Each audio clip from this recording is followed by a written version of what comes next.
আমার স্বরচিত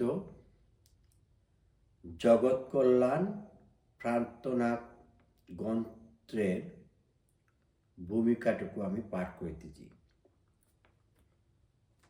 পরম করুণাময় সৃষ্টিকর্তা নিজ কৃপায় ত্রিভুবন সৃষ্টি করেছেন এবং সৃষ্টির শ্রেষ্ঠ প্রাণী করেছেন মানুষকে। অন্যান্য সব প্রাণীর চেয়ে মানুষকে দিয়েছেন অশেষ ক্ষমতা। মানুষ যাহা করিতে পারে অন্যান্য প্রাণীরা তাহা করিতে পারে না। আর মানুষের সবচেয়ে বড় শক্তি বা গুণ দিয়েছেন, সেটা হলো মানবতাবোধ। আর এই মানবতাবোধ এবং স্রষ্টাকে বিশ্বাসী হলো মানুষের ধর্ম।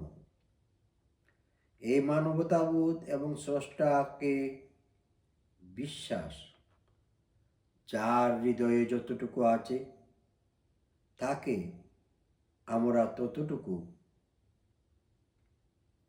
ধার্মিক বলে বিবেচনা করি। মানুষ তাহার মানবতাবোধ ও স্রষ্টাকে বিশ্বাস রাখার জন্য সৃষ্টি হতে অদ্যাবধি অনেক মহামানব বা স্রষ্টার প্রেরিত মহাক্ষমতার অধিকারী পৃথিবীতে আবির্ভাব হয়ে তাহাদের তপসাধনার মহাজ্ঞান দূরদর্শিতা যারা জগৎ কল্যাণ ব্রতে স্রষ্টার অমীয় বাণী মানবতার আদর্শ প্রচার করেছেন এবং করিতেছেন। এইগুলি মানবতার এক একটি আদর্শ বা ধর্ম নামে পরিচিতি। প্রত্যেকটি আদর্শ বা ধর্ম প্রচারে হয়েছে স্থান, কাল, পাত্র ও যুগ উপযোগী ভাবে।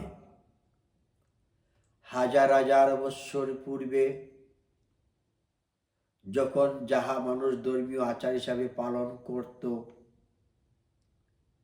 বা করে আসছিল, তাহার অনেক কিছু এখন বিলুপ্তি হয়ে গেছে যুগের প্রয়োজনে। আবার বর্তমানে যাহা অনেক কিছু সৃষ্টি হয়েছে তা অতীতে ছিল না।